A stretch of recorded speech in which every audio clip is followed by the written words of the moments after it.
Bom dia, meus queridos.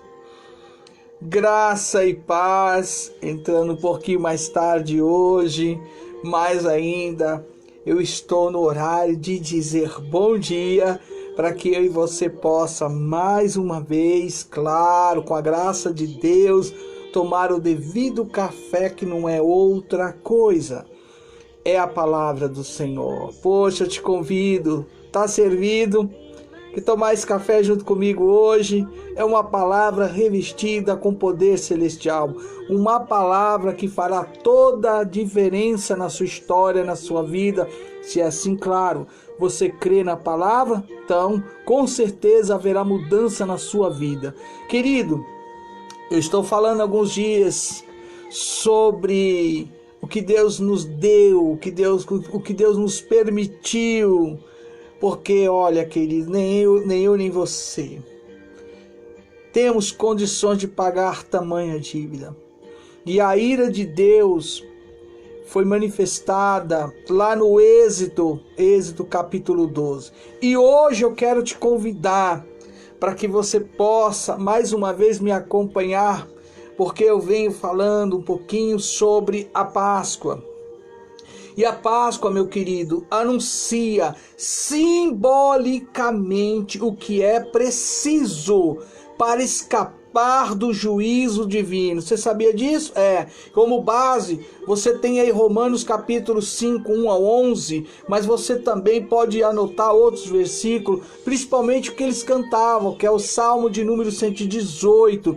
Mas se você ainda preferir, glória a Deus, você ainda tem uma outra passagem que está lá em Apocalipse, capítulo 7, verso 9 ao 17. A Páscoa anuncia, olha bem, ela anuncia simbolicamente o que é preciso para escapar do juízo divino. Gente, agora nós temos paz com Deus. E antes, eita misericórdia, só para você ver, olha que interessante que Paulo deixou registrado na carta aos Romanos, no verso 9. Logo, muito mais agora, sendo justificado pelo seu sangue, seremos por ele salvos da ira. Meu Deus, olha que palavra.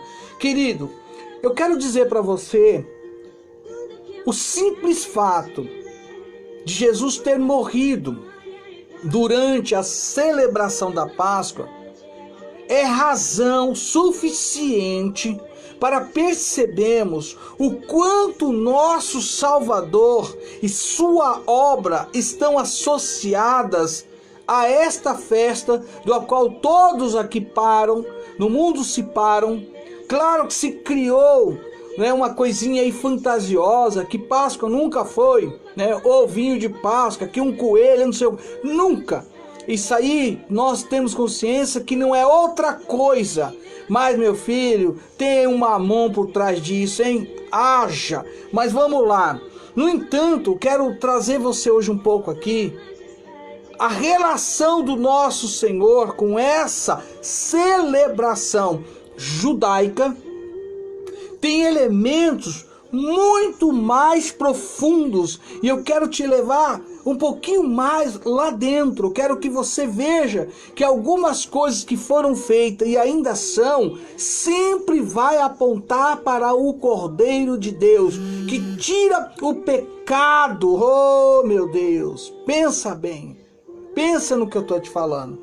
Gente, o ritual da Páscoa foi estabelecido de forma a apresentar Jesus e sua obra ao povo de Deus.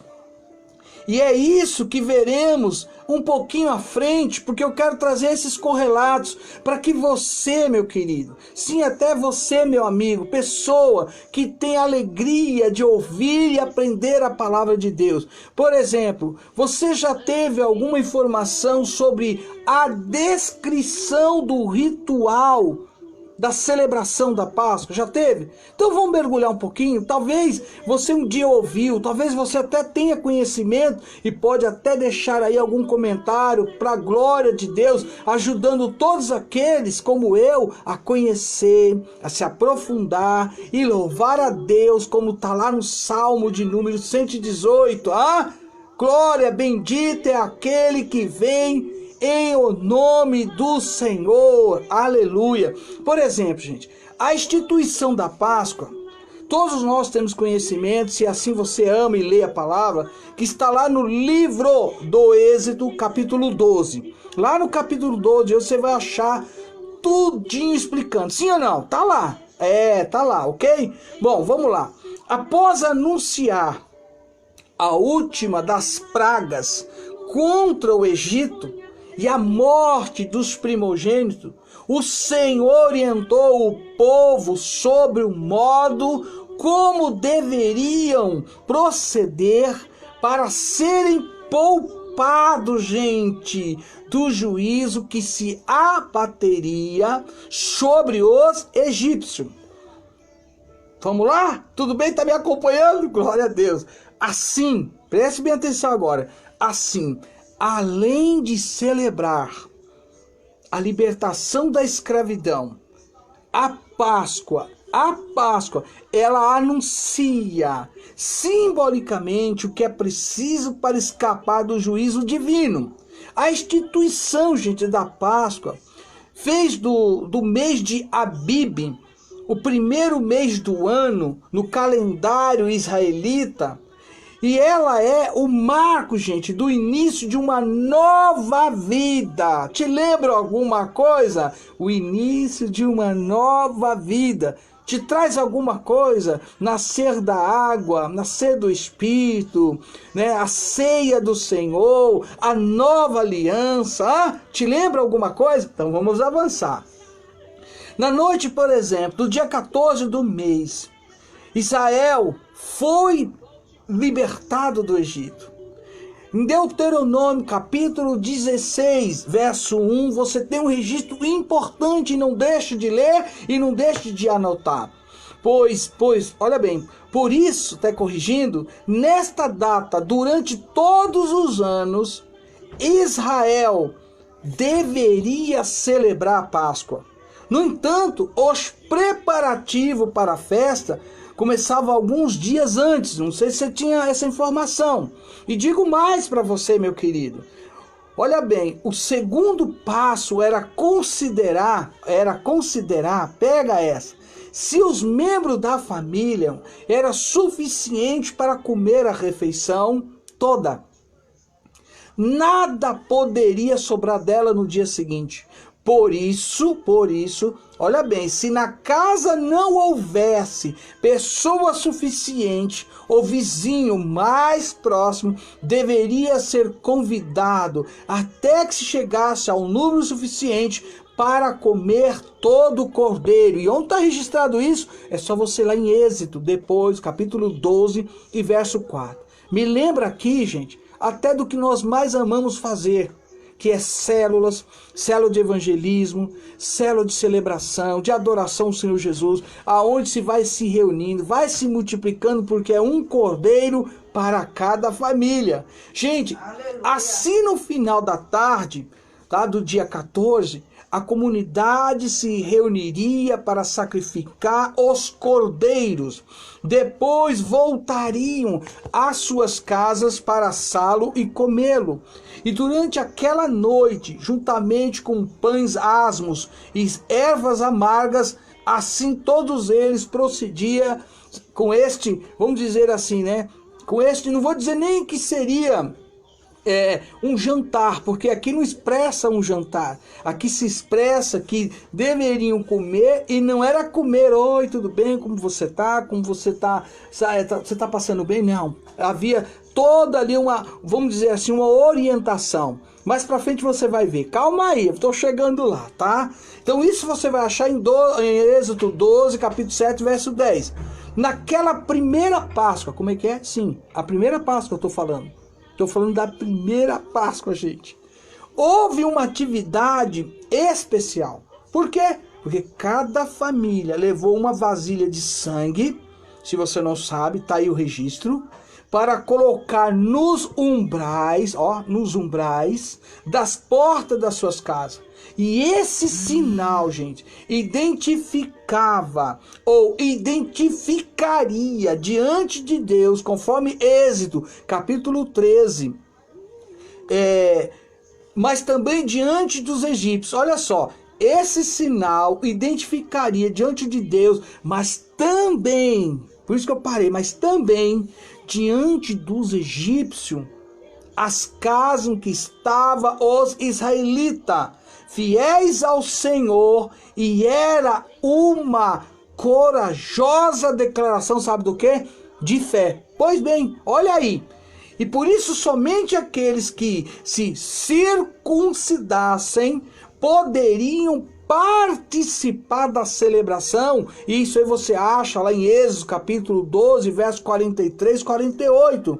E em Deuteronômio, por exemplo, capítulo 16, considerando que o povo em breve se instalaria, gente, na terra de Canaã e que as tribos estariam divididas por toda a terra, foi acrescentada a exigência de que o sacrifício da Páscoa só poderia ser realizado no lugar que Deus escolhesse para colocar o seu nome, de acordo com Deuteronômio capítulo 16, versos 5 e 6. E este lugar, gente, seria aquele em que estivesse o santuário divino. E inicialmente a Bíblia registra a Páscoa, que ela foi celebrada em Gilgal, se você ler depois em Josué 5:11, e por fim depois em Jerusalém, 2 Reis, capítulo 23, 21, e até o verso 23, ou 2 Crônica, tá? E você pode achar lá também a mesma referência, que você vai encontrar o que eu estou dizendo. Bom, continuando, nos dias de Jesus, nos dias de Jesus, é aí onde eu queria chegar, porque eu trouxe para você o capítulo 12 de Êxodo. E só quem ama a palavra, porque, querido, eu quero e sempre vou colocar em prática a palavra de Deus. Sempre a gente vai procurar mostrar o que a Bíblia diz, o que está escrito nela. Está escrito. Nos dias de Jesus, algumas tradições foram acrescentadas à celebração da Páscoa. Você tinha essa informação? Porque Êxodo fala de uma forma que Deus orientou. Já na época, agora que eu estou no Novo Testamento, na época de Jesus, está dizendo que algumas tradições foram acrescentadas à celebração da Páscoa. Sim, de fato, e vamos mergulhar para a gente aprender. O exame dos cordeiros, para quem não sabe, os exames do cordeiro, para quem não sabe, não era, gente, mas feito pelo pai de família, mas pelos sacerdotes que ministravam no templo. Preste atenção no que eu vou dizer agora, vai te lembrar algo, vai te mostrar porque algumas mudanças estão acontecendo com quem diz que é pregador do evangelho, para quem diz que é líder, dizendo que é uma ovelha guia, tá? Presta atenção agora. O exame dos cordeiros não era mais feito pelo pai de família, mas pelo sacerdote que ministrava no templo. E essa necessidade de vistoria levou a maioria a preferir comprar os animais certificados que eram vendidos no templo e evitar passar pelo exame do sacerdote, que sempre poderia encontrar alguma imperfeição nos cordeiros vindo de fora. Te lembra alguma coisa, isso que eu acabei de trazer à tona para você? Como é que é? A minha casa será chamada casa de oração. A bispa até gritou lá. E agora eu estou vendo algo com você aqui, que o pai de família escolhia e separava o cordeiro e apresentava de fato ao sacerdote, e se ele assim o rejeitasse, como faria? Aí Deus entendeu o seguinte: vamos vender. Vamos vender o cordeiro. Olha o que eu estou dizendo. Vamos vender o cordeiro. E eles vendendo, como eles mesmo vendendo ia refutar? Você imagina como ficou a casa de oração? como de fato está a casa de oração nos dias atuais? Aí está uma questão, uma referência para você entender como a mente do ser humano sempre voltada aos interesses da terra, a interesses financeiros, a interesse vou me dar bem. Desculpa, mas eu tive que falar, tá? Aí vem uma coisa, o sangue de Jesus Cristo, do Cordeiro de Deus, oh aleluia, que tira, como a Bíblia está falando, que tira o pecado de todos aqueles, gente, que se aproxima e o aceita como o único suficiente Salvador, representado aqui pelo Cordeiro, da qual estou dizendo que era separado e tinha que ser perfeito. Perfeito, muitas vezes eu digo, não só aos olhos humanos, mas de fato, quem tinha que aceitar esse sacrifício? Deus. Então vamos lá. O sangue não era levado agora, gente, para as casas. Para quem não sabe. Não era levado para colocar nos umbrais da casa. Agora o sangue aqui no Novo Testamento era derramado na base do altar. Cantava-se, para quem não sabe, 2 salmos nesta época, e acredito que, como é um costume judaico, até os dias atuais, com certeza esse salmo de número 113 e o número 118 é entoado.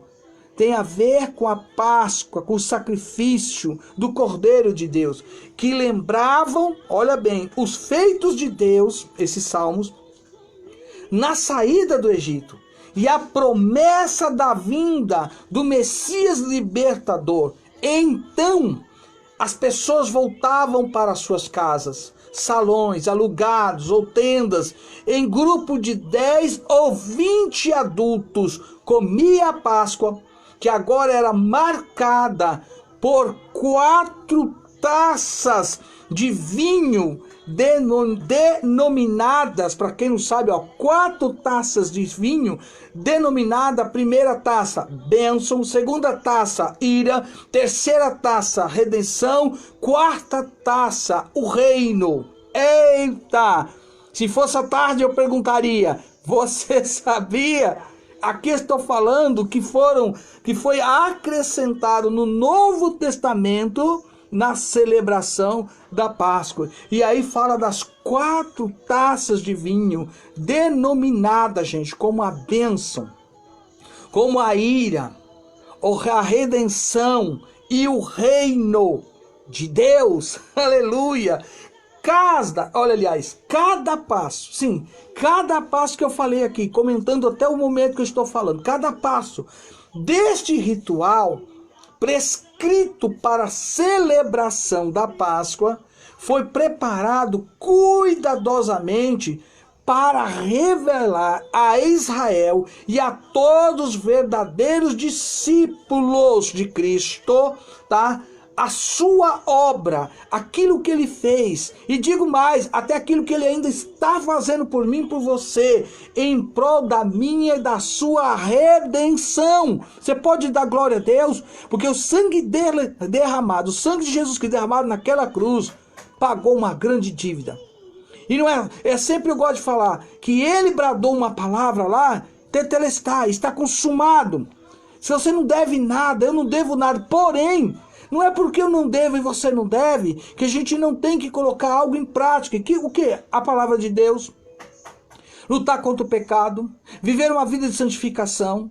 Não abrir mão por nada da palavra, porque ela sempre nos conduz à verdade através do Espírito Santo, que vai nos orientando mesmo. O maior interessado neste momento que está nessa terra, de te ajudar e me ajudar, é o Espírito Santo de Deus. Então, querido, já digo aqui, aceite, não abra mão por nada de fazer parte da igreja de Cristo, como o aceitando, como o único e suficiente Salvador da sua vida. Jesus Cristo, ele é o Cordeiro de Deus. E o primeiro passo na celebração da Páscoa, gente, era a escolha do Cordeiro. E no que diz respeito à nossa redenção, a escolha, para quem não sabe, foi feita pelo próprio Deus Pai. Onde está escrito isso? Que coisa forte, uau! Lá em Isaías. No livro de Isaías, capítulo 42, verso 1, você tem base para o que eu estou agora proclamando. Jesus, por exemplo, ele foi procedido por muitos profetas que falavam de sua vinda como cordeiro escolhido, enviado por Deus. O próprio João Batista foi o último desses profetas, e o seu ministério preparava as pessoas para a chegada do Messias e apontava para ele como o Cordeiro de Deus que tira o pecado do mundo. Está lá em João, Evangelho de João, capítulo 1, verso 29. E digo mais, até ao batizar, sim, até ao batizar Jesus, João viu. O que João viu? João viu, querido, o Espírito Santo descer sobre Jesus Cristo em forma de pomba, e uma voz do céu proclamar: oh, glória a Deus! Oh, aleluia! Este é o meu filho amado, em que me comprazo. Mateus 3,17. E a mesma voz, oh, doce Espírito Santo de Deus, aleluia! E a mesma voz e as mesmas palavras foram ouvidas no monte da transfiguração. Mateus 17,5. Jesus requereu para si esse testemunho celestial quando discutiu com os fariseus: o Pai me enviou. O Pai me enviou, testifica de mim. João 8,18. Muitas vezes, querido, Jesus afirmou que está cumprindo uma missão que fora dada a ele pelo Deus Pai, registrado em João capítulo 10, 18, em Hebreus capítulo 5, e o verso 4 e 5, que diz lá, você anote, você vai lá confirmar. Oh, não há dúvidas. Repito, não há dúvidas de que toda a humanidade, não há ninguém como Jesus. Não há dúvidas, eu repito, de que em toda a humanidade não há ninguém como Jesus, o Cordeiro de Deus. Assim como Isaac perguntou, que tinha lenha, que tinha o fogo, tinha até o cutelo, mas aonde está o Cordeiro? Deus proverá. Aleluia! O que Deus fez? Aí está a resposta, gente. Por isso, gente, eu te convido a adorar.